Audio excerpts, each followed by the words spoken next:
seven plus 7+ logs virtual Stevne for our August presentations.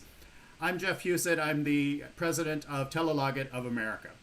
I will be introducing today's Stevne sessions, or the final Stevne session, that's this one, as well as monitoring the Q&A box for your comments and your questions. We're going to address all of your comments and questions at the end of the presentation. So at this point, let me see. You can see that we have just the one presentation. It's going to be an exciting one. FamilySearch Norway Wiki page. And at this point, I'm going to turn it over to the extraordinary Marilyn Sorensen, who will introduce our speaker. Take it away, Marilyn. Thanks. Hello, everybody. And I'm really glad to have this opportunity for you to be able to hear Jeff Svare talk about one of our hidden treasures. A lot of people don't know about FamilySearch Wiki for the Norwegians. It really did away with my need for having how to do your Norwegian genealogy. I just sent people to that page because it was the answer to not having those copies available for everybody. But Jeff is also the guru as far as knowing what has happened to the wiki page. And he might tell us some more surprises, even surprises for me. So Jeff Svare is originally from Minnesota, and he now lives in Salt Lake City, and he works with the wiki every day. So he really knows the ins and outs of it. So Jeff, please take it away. Okay, well, thank you, Marilyn. I think you've certainly built me up a lot here, so I've got to try and come through for you. So I hope I don't disappoint. Thank you all for coming to this session. I understand it's your last. This is the last one, so I know how that can get when you're doing a long session. It can be kind of overwhelming, and by the time the last one's over, you're just kind of ready for it to be done. So I hope I don't bore you, disappoint you. If you have questions, please ask. I'm happy to answer anything that I can, and try not to tell you anything I shouldn't, because I don't think there's anything I shouldn't tell you about the wiki. I'm going to talk about the wiki, but before I get there, I want to talk to you a little bit about the general layout of the FamilySearch search page, just to give you some background on that, just to set up what we're going to talk about in this session. So if you can all see my screen, you should be looking at the main search screen for FamilySearch, where you can search historical records, and it has research by a location and then find a collection. I'm going to go over these things really quick. Can somebody just verify that you can see that for me? Yes, I can see it. Okay, terrific. Thank you, Jeff. The search historical records section, which is the left side, this is what we call a global search of all of the indexed collections we have. So this is where you go when you're just going fishing, okay? You just want to see what might be out there. The research by collection is a link to take you to specific localities, and you can pick an area like, I want to see what's in Europe, and it has this little pop-up window, and it shows all the different countries, and you can select the country, and then you can go to another selection.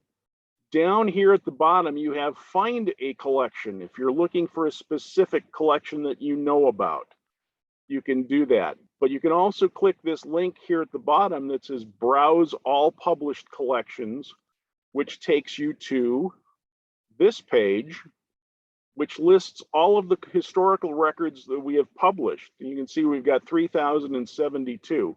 Now, if you do not have a FamilySearch account, you will not see all of the collections that are available to people who have a FamilySearch account. So it's to your advantage to set up a FamilySearch account. It's free. As you know, we're associated with the Church of Jesus Christ of Latter-day Saints. We are not going to send missionaries knocking on your door because you set up an account. This is just a free resource to interested persons in genealogical research. But you can search by the number of records that we have. And you can see we've got in the International Genealogical Index, which is a big collection of 892 million records. You can also search by the date last updated, which is really helpful if you want to see what collections are new. And you can do a trick with this.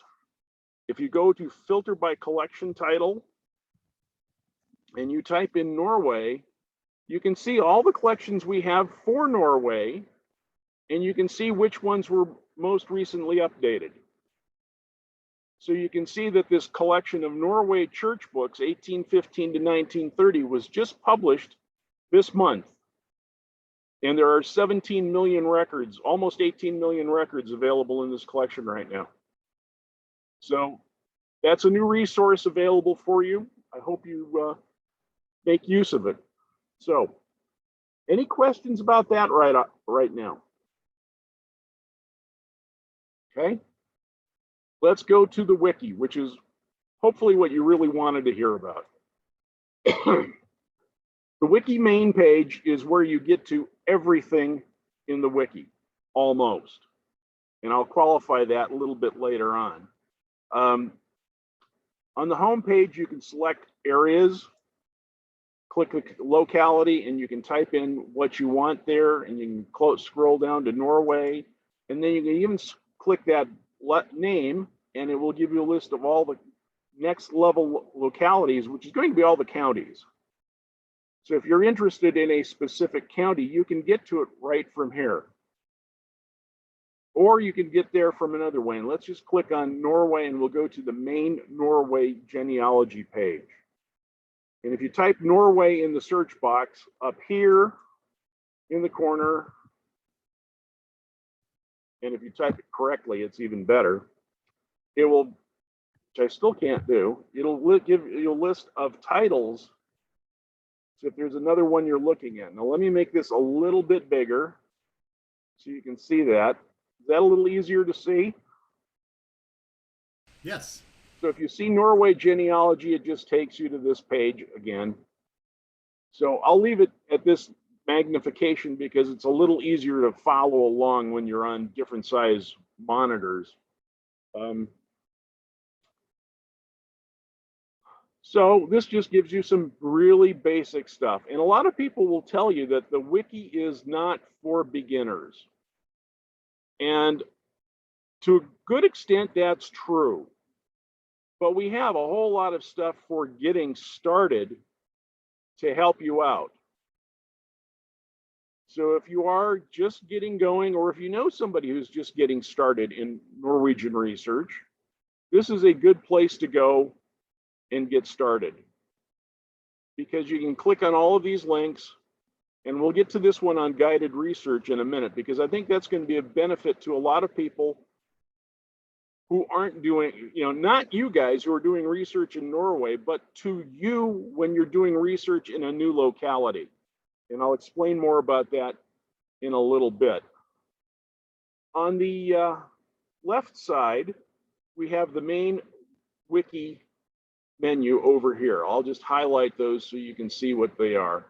And my login, because I'm, have an administrative account on here, looks a little bit different than a regular user's.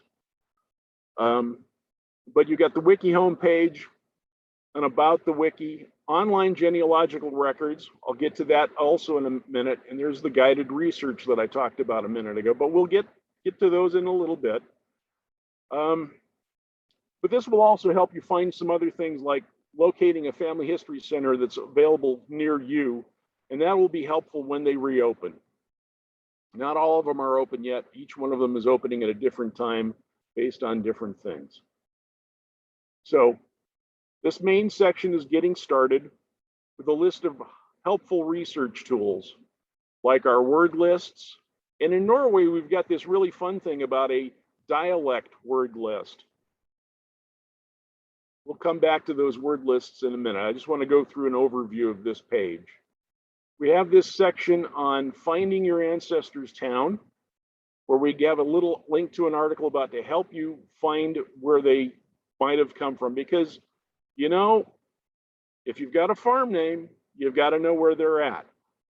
You got to know which parish that farm was in. And if you've got a family who's named something like Tweet, well, there's about 22 of them in the whole country, and it takes a long time to figure out whether or not that's true.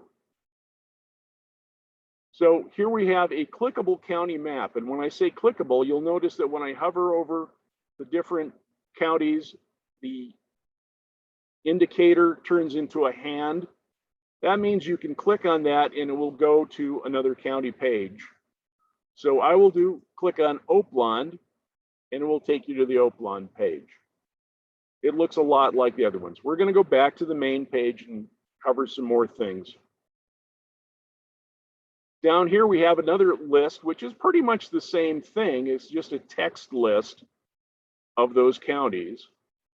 We added a map showing the changes to the counties that happened in 2018 and 2020 to give you the other names. And we've added a little thing if you've got Kven or Sami name places that show up, where we've included the government refers to as a parallel name for those places. So we still have all of these. We're still using the old previous county names from 1919 in the catalog and on Family Tree. We also have a list of parishes. We have a list of congregations from the Church of Jesus Christ of Latter-day Saints, because obviously we're sponsored by the Church of Jesus Christ, and we have a lot of interest in making sure that information is available. Research strategies, which are really helpful. Some general research tools on all kinds of things, from how to type these. And this goes back a long way, because you remember when you didn't have a modern computer and you couldn't set up an alternate keyboard and make it work like you were in the country and had to go and use the keypad and another key combination to get the character to appear. You had to do that. We've got another list of resources, and right here at the bottom, we have a list of classes that are available for free that you can watch online. And these are really helpful. They can, it's a good idea to take a look at them. So if you're starting probate research, this is a great course to watch. We've got a whole bunch of things. I really encourage you to look at this and take a look at it, play around with it. Click the links, click the tires, and see what you get. So I've got a question on the side. I just want to address that one really quick, because you guys said FamilySearch extended my family tree. Now I'm going to make an assumption here, so tell me if I'm wrong, that you're talking about the way that FamilySearch shows it on the family tree application online. If that shows up that way, it's because somebody's gone and added information to that branch. I don't know where they got the information. It could have been somebody just added it based on information they had and extended the lines. I see it all the time where somebody's linked people in that brand new to me. Sometimes I check them out, sometimes I don't. There are no requirements for verification or documentation. We do encourage people to document their data on FamilySearch, but there's no requirement for people to do it. So the best thing you can do is, when you're looking at somebody on Family Tree, click on the link up at the top that says sources, take a look at what they are and verify them yourself. Or as we like to say, which we learned from accountants, trust but verify. So hopefully that's helpful.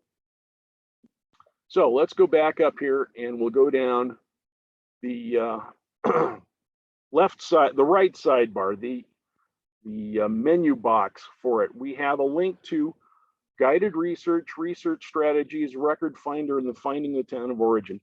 These first three links are pretty consistent for every international locality in the wiki. So let me first talk about the research strategies. This is a page that just gives you a different list of different things to look at when you're trying to get started on some specific problem, with instructions like getting background information.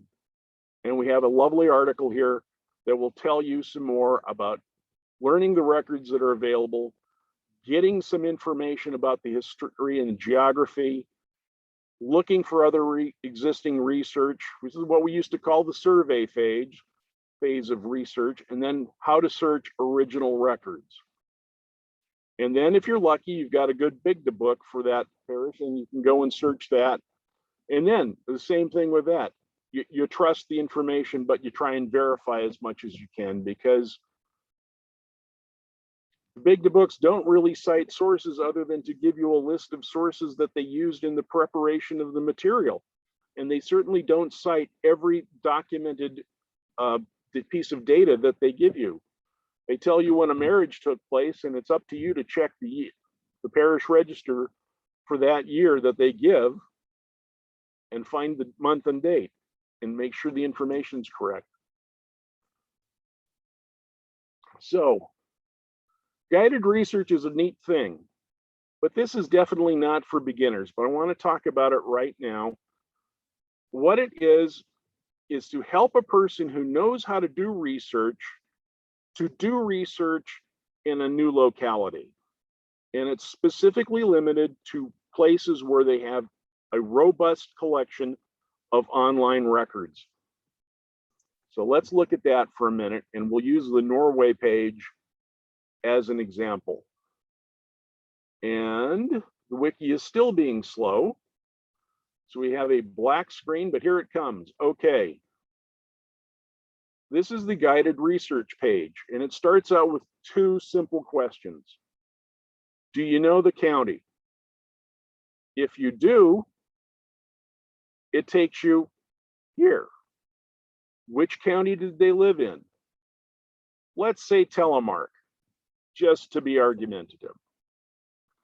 And we go to this page, and it says, do you know the parish? Yes, I do. And it says here's a list of records that are available. And here's a list of parishes and a link to the records on the digital archive. Now, doing Norwegian research, we're really spoiled because we've got the digital archive, and it's a great resource, and it's free. A couple of years ago, Sweden finally got around to making their records free to people. Denmark has been doing it for a long time as well, but having access to the original records online is just amazing. So you follow the link and you go to the digital archive page. And you know what that is, so I won't bother you. You can also have lists of other things. Well, what other records are there? What are some record substitutes? Whenever we know about these things, we've put them into these guided research pages, and they are wonderful. So we have marriages. Here's a list of marriages in there. And you see the little link there. If you signed into FamilySearch, you'll see more records. So another plug for getting an online account.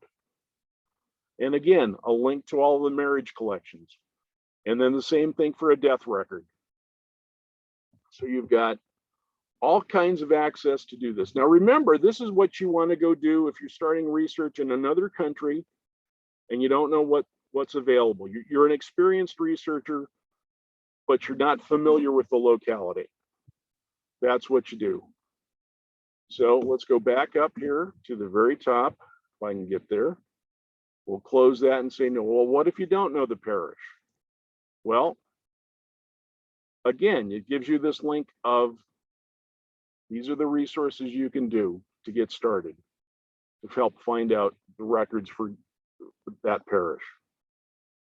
So those are the two main questions you get to, if you know the parish or you don't know the parish. But guided research is the thing to use when you are researching in a new locality for the first time. But again, it's not for beginners, really. And there's some explanations about that. So any questions about guided research right off? Okay. We'll just keep going here. we'll go back to this. The record finder is sometimes a well-populated link and sometimes it isn't.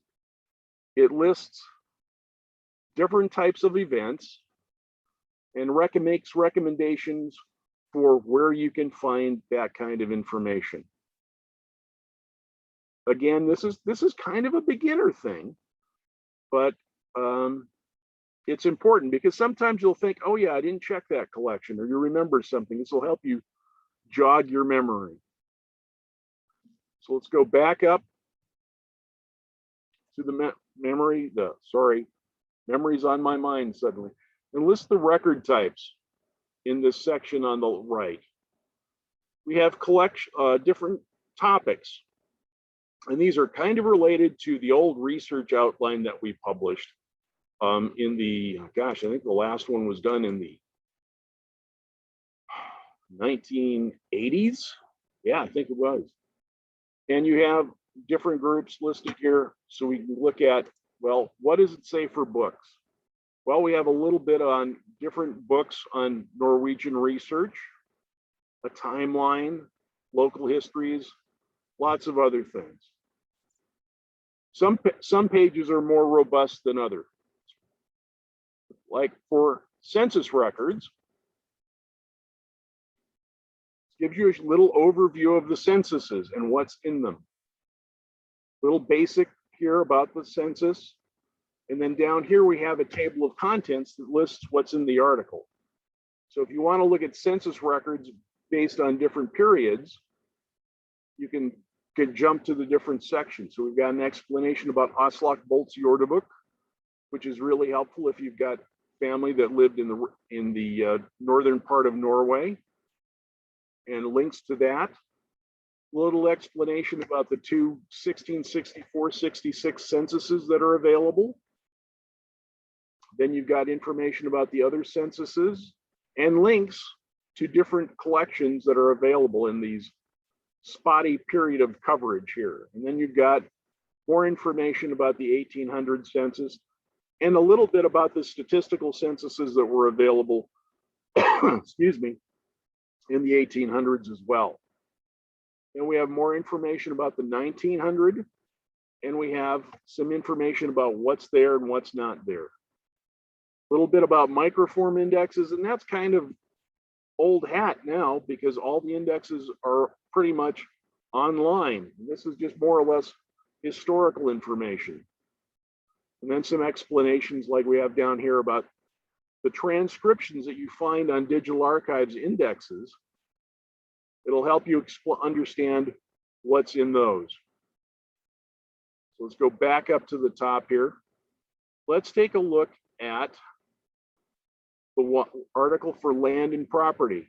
And again, we have a section here that talks about the different, basically the records, you know, what you'll generally find. Then we break out a little bit more information about the land records, mortgage records, and a link to online records. So any of these topics you can go take a look at. Now, probate records, that's another important section. This one has a little bit different index down here. And one of the things you can do with the indexes or the table of contents is you can hide them. You can show them if you want to find a section you want to look at, or if it's just taking up space on your screen and you want to hide it, you can just close it. And it gives information about the probate records, about the whole probate process, an explanation about the historical background and the laws. It's helpful to understand the laws that created the records, because the records were created because of the laws. And that's a really important point that people, when they're beginning, don't always grasp. That in very few cases were records of genealogical value created because they have genealogical value. Records were created most of the time because the government wanted its cut of the money.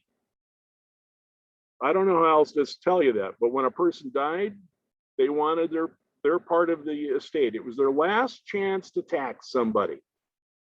When you're alive, you can tax the production on their farm. You can tax the purchases they make. But when a person dies, it's their last chance to get you for anything they can. And by golly, they try to, right? We have a section on explaining the inheritance process in Norway, a section to explain the whole probate process. And we've got a nice little sample there on the side showing the king's monogram for Frederick V to help explain part of the content that's in this section of the article. We have an explanation about the jurisdictions in the probates. We have a section to explain the records. And here we've got a sample of a probate from a Petter Olsen that explains in this section right here, what you're reading in that page, in that little section. So we really try and give you a lot of good information, as much as we can, on these to give you. Then we have a section for the card indexes. And if you haven't used the card indexes to the probates, they're great because they give you so much linkage to put families together. They're wonderful records and are not used as well as much as they can. We've also got an art link there to, well, a reference. There's no link to the article in the Norsk Historisk Lexikon, which is available online for that record. So back up here, we've also got a section for online records. And that's an interesting part of the collection. Because what we've done here, we've tried to list all of the available records broadly that are available for a locality, for the whole country. So here we break out vitals, church from the church, and we have lists of cemeteries, census records, court records, and where they're available. Over here, you've got special links for some of the tax records that are available. Some of these could be updated. It's an ongoing project to keep this going, and we've got a small team that works on keeping these updated. So we've got the link to Percy, which is another great resource that's available on Find My Past. Of course, we've got this special collection that the Norwegian American Genealogical Center has, links to searchable maps, property records, history, an art link on the Norwegian farm names article, links to individual emigration record collections, and then some published directories. It's not comprehensive. There's far too much online that changes and becomes available on and off to even try to keep it up to date.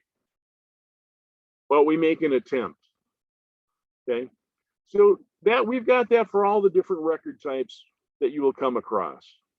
I won't go through all of them. I think I've given you enough there to see what's available for that. Now we've got the background section where we talk about different things, like different cultural groups in Norway, because there are some significant minority groups that are available in Norway. We have links to encyclopedias and dictionaries, quick explanation of different currency, a history of pretty much the whole currency currency system used in Norway. So there's a lot of information down there. Also, we've got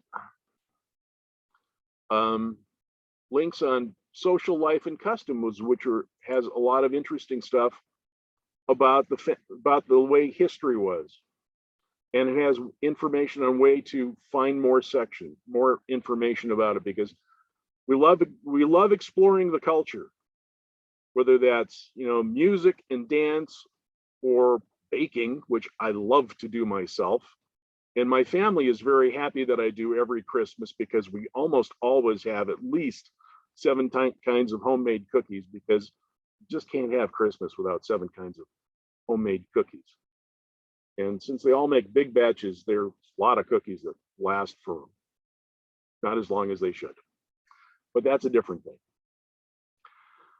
So that's the background. We also have links to archives and libraries, which is just a listing of different archives in the country, which you can also get online at most of the, the digital archive has most of that.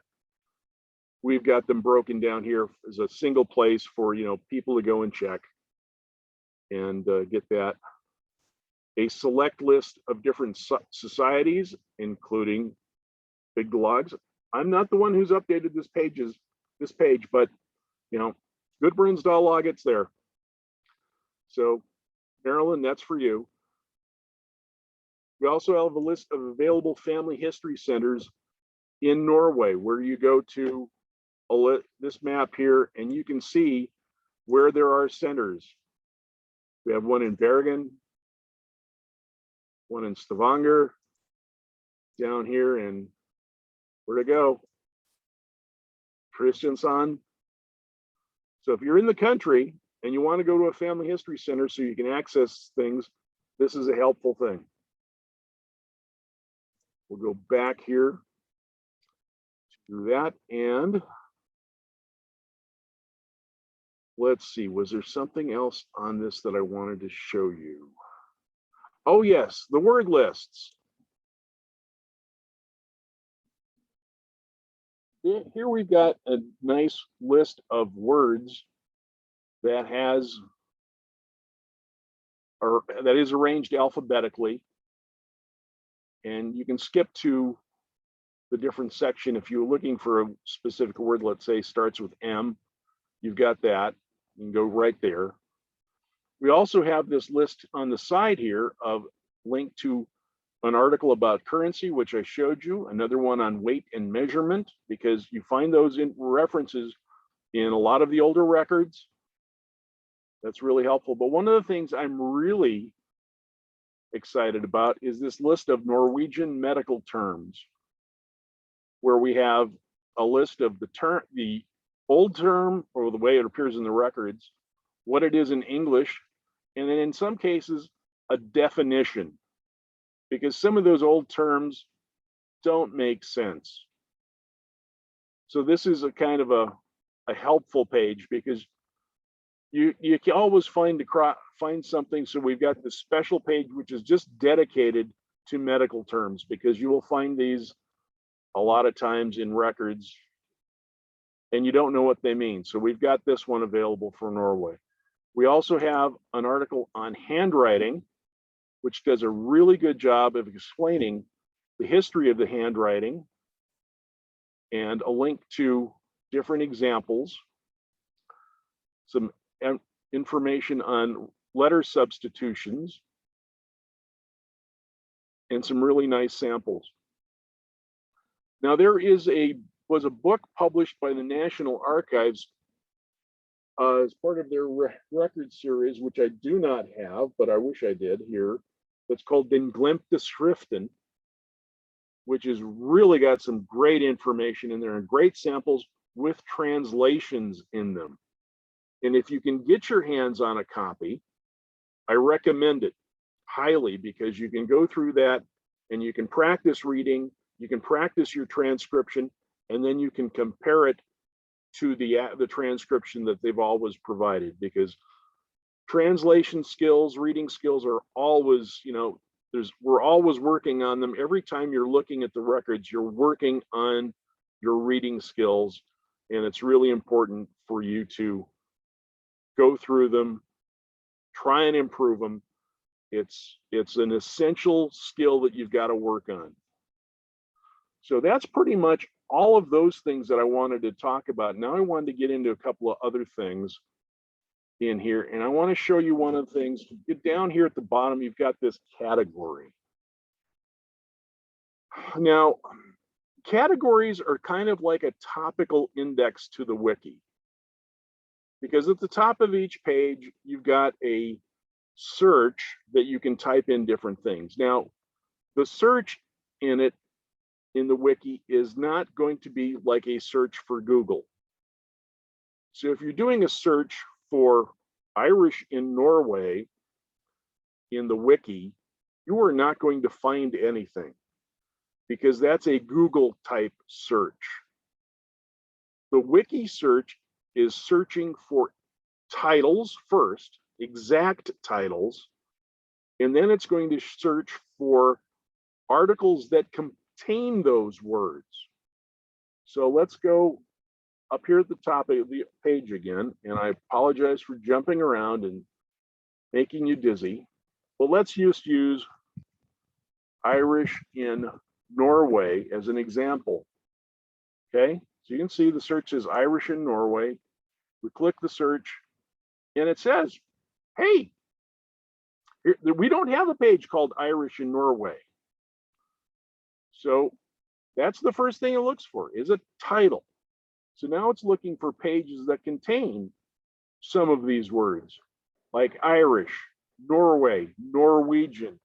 It's smart enough to know that there are variations of words, and it's smart enough to know that we're going to skip some words so that some words have less value, because you can see here we've got Irish in Iowa, born in Ireland. So Ireland, Irish, those are related terms. It's smart enough to know that. But then you get to the third result and you've got the word in.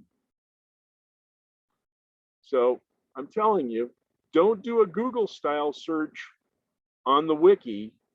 Do a Google style search on Google and look for results in the wiki, because quite honestly, Google's one of the best access points to get to the wiki that there is. It's just how it is. So let's move to a thing called the categories. So all the articles have a category. Every page should have a category, and then the pages have subcategories. And like I said, it's a topical index. So you can see that here we have categories for Norway church records, Norway County, and this 20C2P means 20 categories, 2 pages. So if I click this blue arrow here where it says expand, it will give me a list of those 20 counties right there. And it says for Akershus County, 60 pages. That's a little strange. But if you're looking for Oppland, you can click on Oppland County, and here's a list of all the pages that have Oppland County as a category. And what you can see right there is these are all specific to a parish. Okay, so let's go down to one of my favorites, Vogo, and here we have a list, a parish page for Vogo, where we have an info box on the side that gives you different information about it, arranged by jurisdiction to help you find the other records. We also have a list of church records. We have a list of census records that are, and links to those. Court records, land records, farm books, those are all empty, but we also have a list of farm names, and that was pretty much lifted straight from Norsk Gordnavne, along with the matricle number. The way it's arranged is a little bit hard to read, but we've gone through a couple of iterations of the wiki, media software that runs the wiki, and every time it changes. Maybe if you're a longtime wiki user, you remember when we had this skin, we called it, that limited the text to this display just in the center third of the page. And that was all the rage back then. But now people realize that no, that's not a good use of real estate on the screen, because you had all this white space on the side that was just hard to use anything, and you couldn't read what you were looking at because there was just too much wrapping text. And then we have lists, links to other stuff. And then we've got a link to the online Olaf Rig page. So that's the page for Vogo. And similar pages exist for the whole county, for the every county and every parish. So let's go back here. I will shrink that category. And then we have pages that are just related to Norway. And you'll notice that a lot of these are like the same ones that were listed in that sidebar that listed all the articles. So you can use this as kind of a quick topic way, because you can see that there are a couple of other things like mining and shipping related articles. You can also see things like user pages that have that category. You can ignore those. You can just go down a rabbit hole looking at what pages people are playing with to build things. You also have a link to some files. Now, these files are used in different articles, but let's go on to something else. This is kind of an insider way to get to the thing. So let's go back to historical records, and we've got the collections. Okay, we're going to go back to the wiki now too as well, but we're going to start with this. So when you see a new collection, every one of these collections, when you click the link, you'll go to what we call the collection details page. And this collection details page gives you a quick overview, real quick, about what's in this collection. Okay, this is the 35,000 foot view of this collection, where you can do a search, and you have a source citation for it down here. But you also have this link here that says how to use this collection. You should be clicking this link, because when you do, it will take you back to the wiki, and it takes you to an article that explains this collection. And every FamilySearch historical records collection has an article like this. And the arrangement, the content of the arrangement is identical for all of them. It starts out with what's in this collection. What can these records tell me? Here's a sample of the content. How do I search this? How do I, what do I do next? And then citations. So for this collection, which was published this year, this month, we have a quick explanation about what's there, and goes on to have samples about what you can find, record samples, and we've got this coverage table. You've also got some other stuff down here where you've got list of other collections that we have published that may be helpful. So this coverage table, I'm going to show you this one really fast. This is a work in progress. I am still working on this. I started working on it a week ago, and we are going to have for each parish in the country and in this collection, because like I said, it's about 19 million people, our list of records by record type. So we're going to have a list of how many baptisms, marriages, confirmations, and burials we've got in this collection. You're going to be able to see here what's available. So that's an important thing. You can also find all the historical record collections by clicking on that link right there, and maybe it will come up, and we get a list of all the historical record collections. So if you're looking for somebody in the 1801 Norway census, here's a link to the article where you can find more information about it. You should really take a look at this.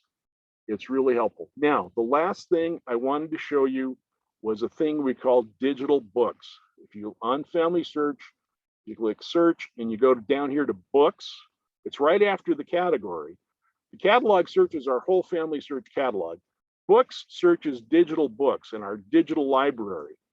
And if you go to the digital library, you'll get a search box. And if you type in Norsk Stedsfortegnelse, like I was showing Marilyn earlier, and click search, you will get a result like this. And this is the result. We've got a scanned copy of it available. And if you click here, again, remember, you got to have a FamilySearch account to get to this. You can see the link here. It says view all 269 pages, because this is we've broken this thing up into 2 volumes.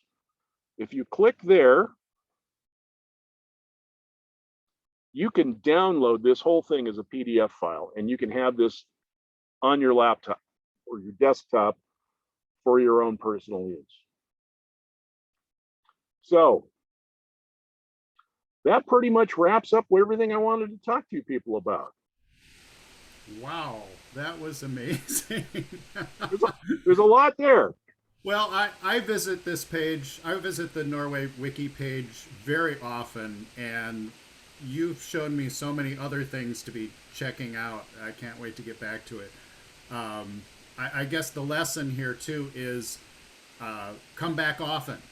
Yeah, because there's always new stuff. There's always new organizations to the different types of information that you guys offer us, and it's always worth it to come back to this page. By the way, if you could scroll down to the Learning Center, I want to just want to point out to something to you.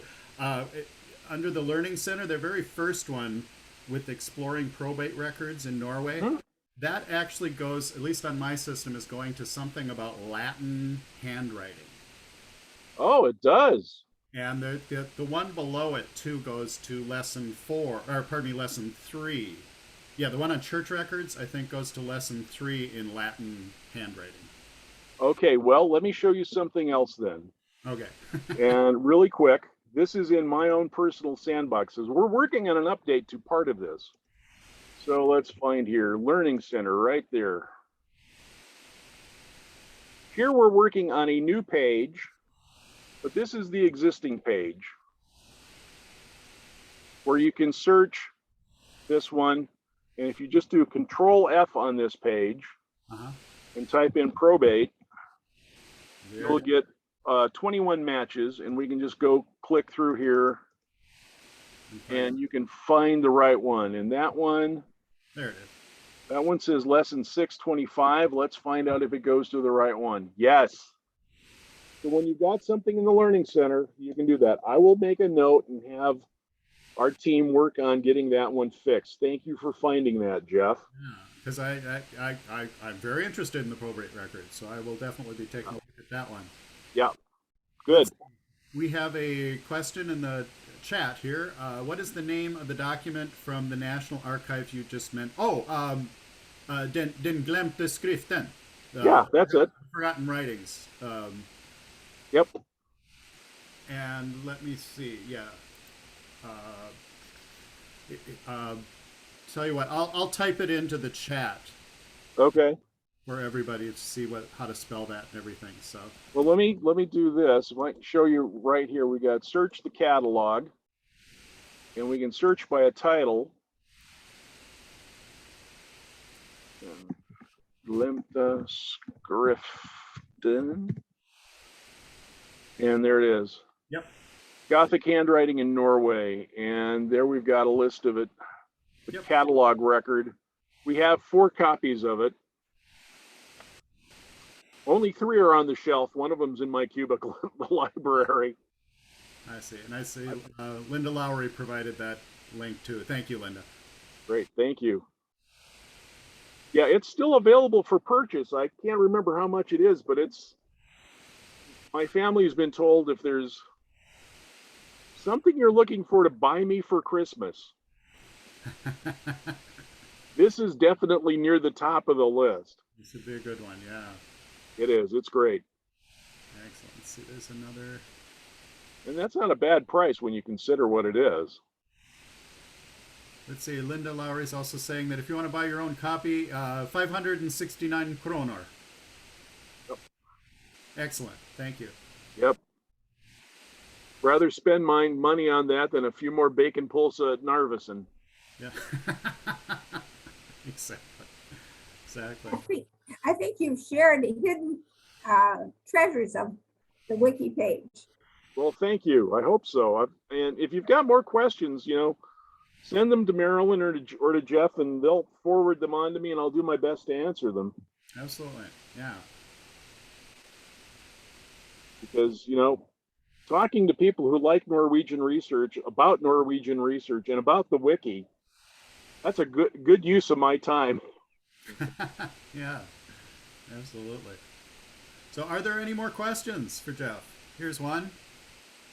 What is this? This is I'm gonna stop sharing right now. Okay, I think he just sent a link to, is it the book? Well, that's the copy at the National Library, yeah. Ah, yes. Yep. Which is also a good place to, that's a whole other presentation, but that's another good resource for. Yes, there is. Researchers, is the online Nation Biblioteket. Yep. Thanks for sharing that, Gary.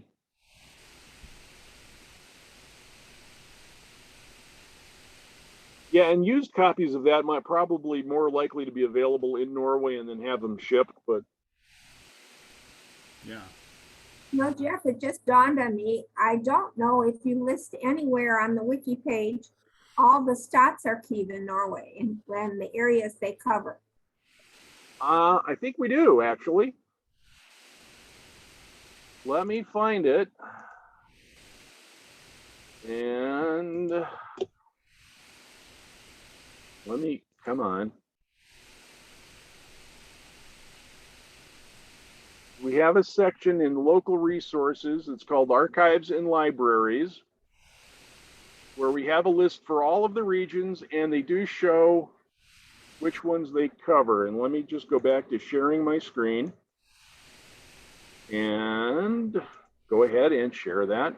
And you can see on them which counties. Perfect. And we also have lists of the some of the city archives. There, many are opening up now. They're just being discovered. Yeah, and more of them have great great information on that. Oh, thank you for the compliment on my picture. That's one of the Svare farms in Vogo. I love that picture. I'd like to go back and take more pictures. There's and the other thing is cities are adding all kinds of new stuff all the time. I've been using the Bergen City Archives book on the city. They took the book they published in 2000, I think, and put all the contents online. And it's great. There's just such great information online all the time. More stuff coming online. What's happening to the city archives is they're just, as they open them up, they've discovered they have records in basements that they are finding and pulling them into the B archives. Okay, I've got to tell you a story. I don't care if we don't have time or not, but I got to tell you the story. On one of my first trips to Norway, actually I think it was my second trip, I went to the Oslo City Archive and I was talking to one of the guys there, and I told him I was interested specifically in what kind of welfare records they had. So he took me to this part of the archive, and the archive's in an old brewery. So it's this great old facility. And he set these just, I think about 70 meters of records that they were from the commissioners of the poor for the city of Oslo. And I was just astonished. And he said, it's kind of a funny story how we got this. We got a phone call from a guy who'd been contracted to tear this building down. And he said when they were going through it, getting ready to demolish it, they found another basement underneath the existing basement. And then when they went in, they found all these records here. He said, I guess he just didn't have the guts to throw them away. And that's what he said. He didn't have the guts to throw them away. So he called us and we took them. He said, the funny thing is, I used to live in that building. So this great selection of records that got salvaged from the dumpster in the landfill, now available. So excellent. This is actually a question probably for Ann Sladkey. When and where will the recorded sessions be available to view? I'm assuming that's going to be on the 7log Stevne website. Yes, it'll be on the 7log Stevne website, and then they should be out there by Monday or Tuesday. Great. Thank you, Ann. Do you have any more questions?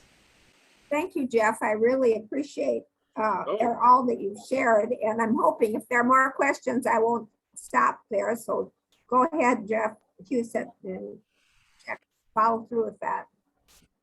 Okay, just a second. Let me see. Let's see. Jerry Uglin says, if you want to learn Norwegian, of course, there are many opportunities in the U.S., but consider Oslo International Summer School.